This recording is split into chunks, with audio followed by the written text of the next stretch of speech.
Kia ora koutou katoa and welcome back to UFC on Sky. Ko Ravinda Hunia Ahau. Now, the rosters are filling quickly for UFC 275 and one of those fighters featuring on the Singapore card joins us now. It is Australian featherweight Josh Culibao. Kia ora Josh and welcome to the show. Thank you for having me on. Thank you. As I mentioned off camera, we've pulled you in off the bench to tell us a little bit about yourself. So give us a little insight to our New Zealand viewers and, you know, those around the world. Tell us a bit of your background. So I'm obviously fighting in the UFC. I am 27 years of age and I am Australian Filipino. So both my parents born in Philippines, but I was born and raised here in Australia. Wicked. Now look, when I think about the UFC roster in general, there's not too many fighters from the Philippines. So what brought you to the sport of MMA?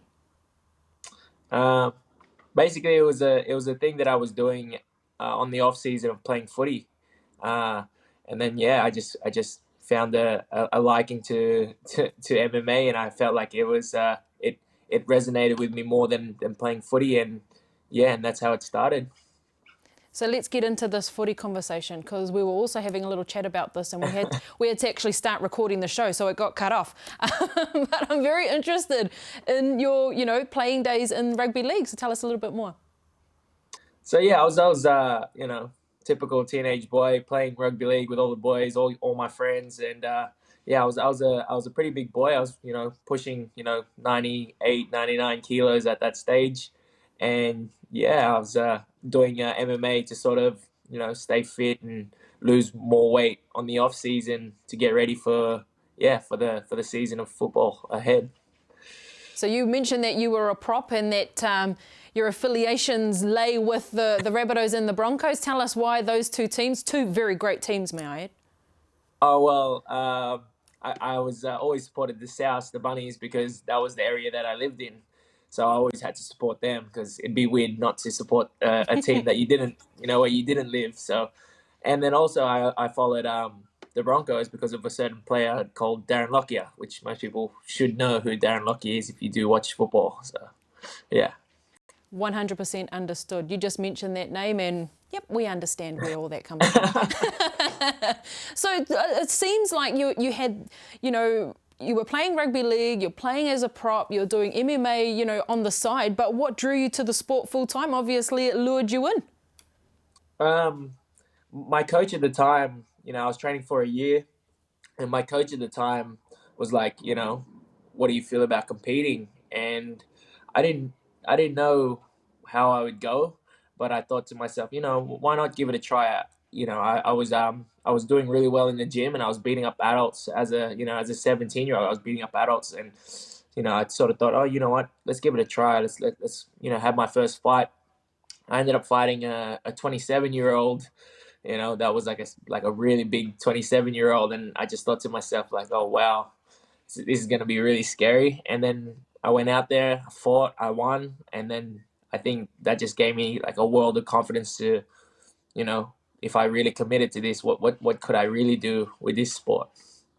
Exactly. And, the confidence is one thing, but when you think back, a few years when MMA and UFC, no one would have even thought that you could have a career out of the sport. Only the super top dogs, Pride and those sorts of cards were kind of happening in the background, but not too infamous on this side of the world. So, did you ever think that, holy heck, I could actually get a career in the UFC?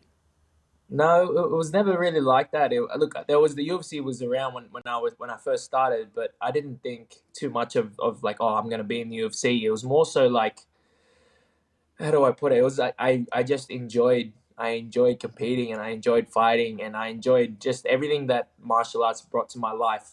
The daily routine, the discipline, the respect, the loyalty, everything that it comes with martial arts.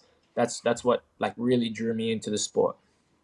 Yeah, it's the community, isn't it? The MMA community is really, really special, and I think when you watch MMA on TV, you don't really get a grasp of it unless you're kind of in it.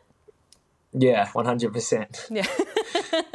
Talk to us about the gym that you are with right now. You're based in New South Wales? I am based in New South Wales. I train out of a gym called Igor MMA in Bondi Junction.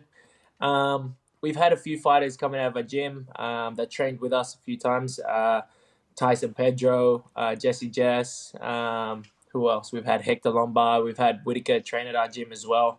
Yeah, we've had a few names come past the gym, and yeah, so it's not much of a gym that was known as to have fighters, but I'm sort of the first homegrown Eagle MMA fighter to make it to the big leagues. Yeah, nice one. I'm guessing that's changed now since you've made it to the UFC, though. Yeah, there was definitely a lot more amateurs coming through the doors now, trying to follow the same footsteps, which is always a nice pat on the back for me to feel like I brought these amateurs coming through. Yeah, and good on you. You had quite the illustrious, colourful amateur career yourself. So congratulations to you and your gym for that. Look, fast forward, a bit of time and hard work. You cracked the UFC, but you had one of the most interesting debuts, I think. So what stories going around right now. So tell us about your debut. It was basically one of my close friends, Jamie Malaka, who's also in the UFC. He was scheduled to fight, and he had an injury to his neck, and he sort of messaged me and said, you should message your manager and try and get on the card because I'm going to pull out of this fight because of this injury. And so I just messaged my manager, and he said, yeah, let's get on it. And then, I didn't expect to get on it because it was going to be upper weight division, and it was sort of like really short notice. So I wasn't expecting to get on it, but I still mentioned it. And then 10 days out, I got a phone call from my manager saying, get ready. You're booked to fight in Auckland. So I was like, oh my God, I can't believe this is all happening. And it just all happened so quickly. Amazing. And actually, it sparks a bit of a memory for me because we had Jamie Malaki on here before his last fight against Jalin Turner. He eventually got that fight, and he mentioned that, but he never actually said who that person was. So it's good to put a face to the name now. Yeah, he's a good guy, old Jamie. Look, you are now, forging your path within the UFC now. You will be a part of UFC 275 on the prelims. Pretty big card, landing in Singapore this time around. I know that you're from the Philippines, but was this a card that you had to be a part of? Yeah, because I just wanted to be a part of it. It's a big main event, 2 title fights, but also it's in this Southeast Asia region where it is close to home, both Australia and the Philippines. So yeah, it was definitely a big push for me to sort of get on that card. So now we're finally on it. So I'm super excited to be a part of the whole card. Do you feel somewhat of, well, maybe responsibility isn't the right word, but, to fly that flag for the Philippines for other, aspiring fighters such as yourself? For sure. I've said in a couple of interviews beforehand that, I really enjoy having that pressure on my back of trying to represent Filipinos in the UFC, because like you said before, that there isn't many, if any, that made to the UFC. So it's definitely I welcome that sort of pressure to sort of do the Philippines proud and represent. Good on you. We love to hear it. Look, you are in the featherweight division now. I mean, we spoke about your debut. That was in lightweight, but you are a featherweight fighter. And when we look at the roster, there is another Australian in that division. He is the champion, Alexander Volkanovski. And obviously you two, would have trained together or know each other at some point. So your thoughts on the featherweight division and Alex as champion? I think the featherweight division is probably one of the most stacked, most highly contested divisions. I feel like on any given day, any of those featherweights could beat any other featherweights in that division. So like regardless of rankings or anything like that, I think it's a very deep division, and I think Alex as a champion, I just don't think anybody's at that level or going to reach that level until he retires, to be honest. Yeah, he is. Dan Hooker described him as the biggest small man he knows. Is that accurate? That's like a really good description of. That's a really good description. What do you take away from, having crossed paths with a fighter like Alexander Volkanovski? What does it do for you in your path in the UFC? It really opens my eyes just to show you that, like, you can become the best, and all it takes is hard work and dedication. He's literally I've been able to train and help him out with a few camps for a few of his fights, and just to be able to see his work ethic from day to day, it's literally unmatched, and it's something that I aspire to be, because it's yeah it like motivates me, because he comes from such a small town, and not many training partners there, and he's still able to become the champion of the world in his division. So it wasn't anything special. It wasn't a secret technique he learned, or a secret move, a secret punch he's learned. It's literally just been through hard work and dedication, and that's probably one of the biggest things I take away from him, is that he just he's completely dedicated to the sport, and his work ethic is second to none.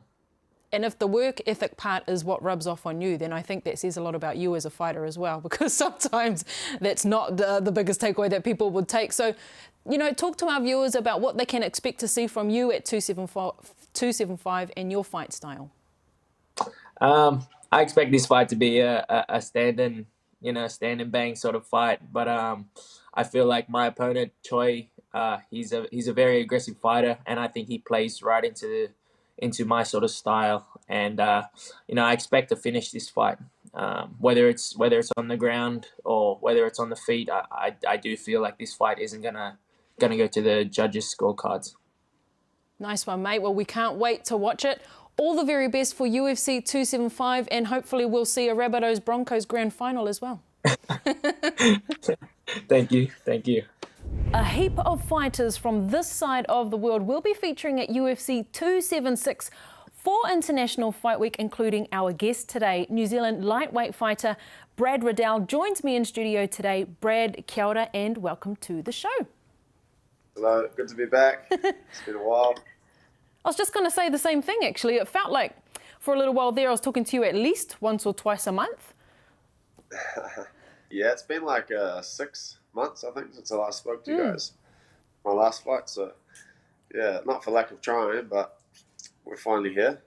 Well, talk to us a little bit about that. What do you mean for lack of trying? Have you been trying to get a match up and it's not been happening, or what's the go? Yeah, we've been trying to get one ever since I got my medical clearance to fight again, and it's been very, very hard to get matched up. It's the rankings are like quite political, and people are quite picky and fussy, and eventually we got an opponent, but we had to go outside the rankings to get an opponent. So, Brad, when you talk about trying to get opponents and you go into a UFC with a roster full of, the best fighters in the world, and there's enough of them, how frustrating must it be to not get a matchup? Yeah, it's very frustrating. I feel like, you're not really doing your job if you're turning down fights and not fighting people. I understand that everybody always wants to fight somebody ranked higher than them, but theoretically it's actually impossible, because once people get matched up, you start to lose numbers, and there's only like 15 of us. So pickings are slim. So I think you should just fight whoever pops up, and that's what I've done. So Jalin Turner, I think actually asked to fight me a while back, and they put his name forward, so I just said yes, signed the contract. It's not really too much difference to me, to be honest. Like, he's a really good opponent, and I get paid the same whether it's him or the Conor McGregor. So whatever. So why not, right? And he's coming off, I mean, you mentioned about, rankings and looking outside of the rankings for an opponent, but he's on a 4-fight winning streak, so he comes with a bit of mana behind him. What do you make of him as an opponent and these, pretty good finishes he's been having? Yeah, he's had some good finishes, but he's beaten all the Australians, and I'm not Australian, so he's not going to beat me. I don't feel like he has the skill set to beat me. I feel like those people that he had beat had not fought somebody as tall as him before, so they struggle with his range, whereas I've fought people taller than him and bigger than him in different weight classes and had no trouble with them. So I don't feel like Jalin Turner is going to be the person to make a 5-fight win streak against me. He came out in an interview and actually said that he's going in with a similar game plan to the Jamie Mullarkey fight, which I thought was quite interesting and a little bit weird at the same time. What are your thoughts on that? And I know that Jamie Mullarkey kind of has a tie with CKB through freestyle MMA. Are there any conversations there? Well, I say to Jalin, good luck. If he comes at me with that game plan, it's definitely not going to end very well for him. I feel that even though everybody loves that fight I had with Jamie, that was definitely my worst UFC fight that I've had. It was the first time that I've ever cut to that weight class, and I was really, really feeling it. And it was very early in my MMA career as well. And so if he's going off that, it's going to be a very, very difficult night for him. So good luck to him. And I haven't spoken to Jamie. I guess I might ask him something, but I haven't really spoken to him. He doesn't have like a huge connection with our gym. He just trains with Alex. I think helps Alex out. But I think I know what I want to. I've seen what I want to know. You actually brought out a YouTube video, which you usually do on your channel, breaking down fights, breaking down your old fights, and talking about what strategies you used against, different types of opponents. And there is one talking about beating taller opponents, So I kind of thought, are those your cards you're putting out on the table, or should Jalin be expecting something else? And you'll definitely be expecting a lot more. YouTube is free content, so there's no way in this world that I would give away everything I know for free to everybody. So if he's banking on those techniques, saving him in the fight, also good luck to him again. But that was definitely one of the guys that was taller than him and a lot heavier than him. And I'm very well equipped to fight someone like Jalin. And of course, you have tall opponents in the gym as well. Dan Hooker's pretty tall. You've got Izzy, who's pretty tall. And then you've got all these fighters on the local scene who are taller and bigger and things like that. So obviously, you're pulling in, these guys as well to help you with this preparation. Yeah, of course. Like I have a guy that's taller, bigger, and the best in the world at what he does to use as like a mimic, And I have some other guys that are pretty much the same as Jalin Turner. Like CKB has a lot of tall people. Like most of the guys I spar are like at minimum 6 foot, unless Alex turns up, then he's a bit drastically under that. But the general person I spar is about 6 foot, and most of them are about 6'3", 6'2". So it's definitely a look that I'm very, very used to. And I've spent so much time sparring these guys, I almost think I'm the same height, which is weird. But I definitely am not once I actually see the photos. And of course, we know Jalin Turner is very, very tall. His nickname is the Tarantula for a reason. But what are you expecting from him in terms of his fight style? Are you expecting him to stand and bang and maybe capitalize on that reach? Yeah, I definitely expect him to try capitalize on that reach. It'll be hard to against me just because I'm used to people being that tall at my gym.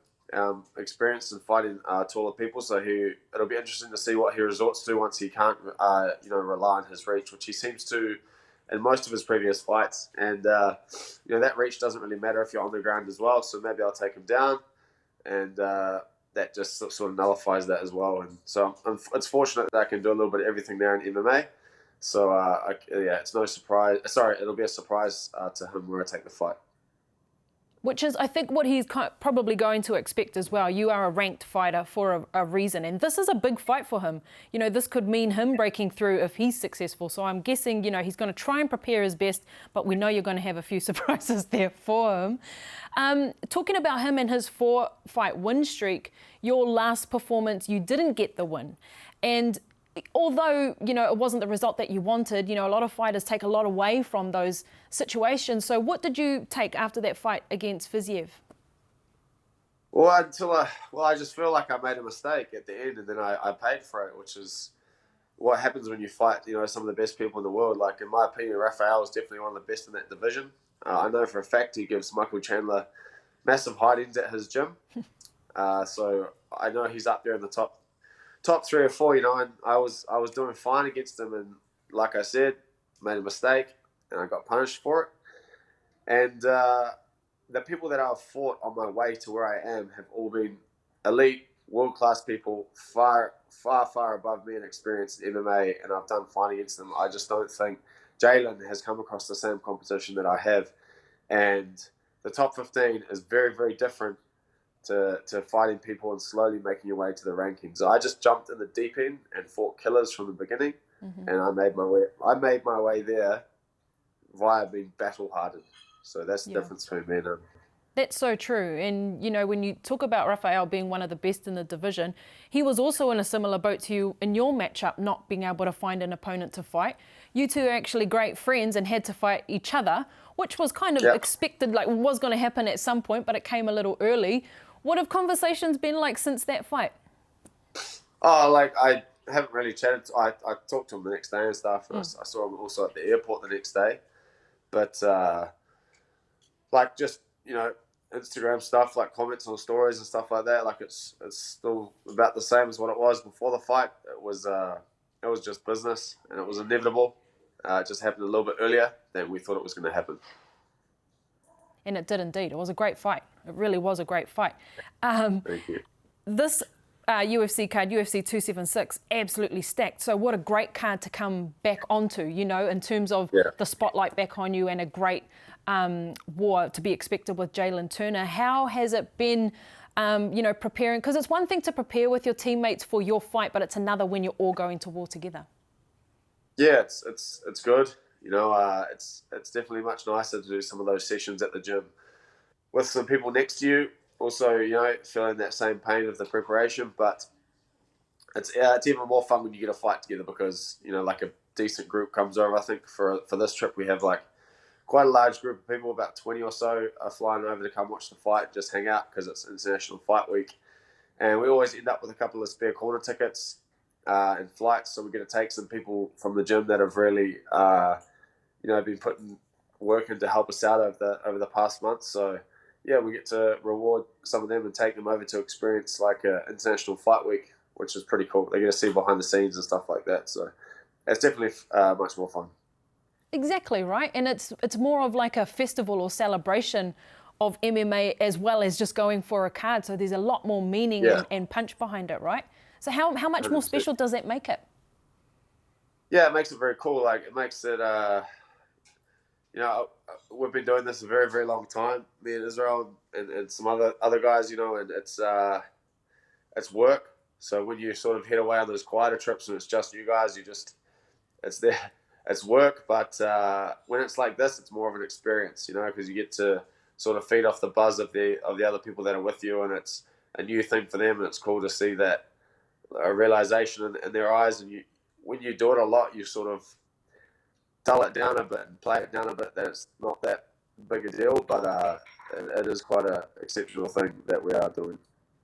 Now, when you talk about experiences, Brad, while you haven't been fighting in the octagon for the last few months, you have been, you know, by Alex Volkanovski's side when he was preparing to fight Korean Zombie to defend his title, which he did successfully. But what do you take away from those experiences? Not actually fighting, but still a part of it all. Yeah, it's good to go over there and just you know, get yourself involved in that scene and kind of support your mates. It can be a like bit of a lonely trip sometimes. So I just went over to train with Alex for the last week. He was already prepared without me. I just more went over just to, you know, moral support, and hadn't seen him in quite a long time or trained with him. So I went over there and had a spar with him. We did a couple of sessions and then flew over to Jacksonville. It can be nice to have like a familiar face around sometimes, and you know, just give some other people some grief to entertain them. And that was more the purpose of that trip, was just yeah, I said I was available and he said he'd like me to come along, so I did. But yeah, that all that prep was done by his team with Joe Lopez and Freestyle Fighting. Humble man, Brad, humble man. Look, preparation from here on in, July 3rd, New Zealand time is when UFC 276 will go down. So what does it look like? I know you've, you know, just landed in Christchurch, spent a bit of time with your whānau for now, but, you know, what does it look like from here on in? Well, it's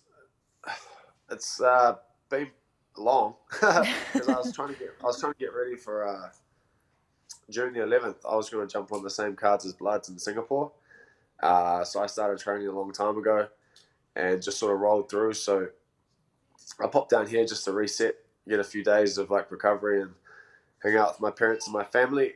And I'll go back up to Auckland and knuckle down for the last, we've got like 4 weeks of training left, and then we leave. And we go a little bit early to watch Carlos fight. So that'll be pretty cool to see him get his thing done the week before us, and then focus on our week and enjoy it all after. Oh, there's a lot going on. Then you got Kai a little while after that in Texas. Yeah. Crazy times. Yeah, so yeah, hopefully comes home with another belt, which will be pretty damn cool. That will be cool. And then hopefully we're starting to have these conversations for you, Brad. We'll get there. I'll get there. Look, I won't keep you any longer. Have a great time with your whānau down in Christchurch, and we wish you all the best for preparations and catch up with you soon. Thank you very much. Nice to talk to you again. You can catch Brad Riddell taking on Jalin Turner UFC 276 on July 3rd, so start booking now. On that card, also featuring in the main event, Israel Adesanya defending his middleweight title against Jared Cannonier. It's an absolutely explosive card. And if you feel like you're missing out on your UFC MMA action during the week, catch The Ultimate Fighter every Wednesday on ESPN. Juliana Pena versus Amanda Nunes. From us here though, mā te wā.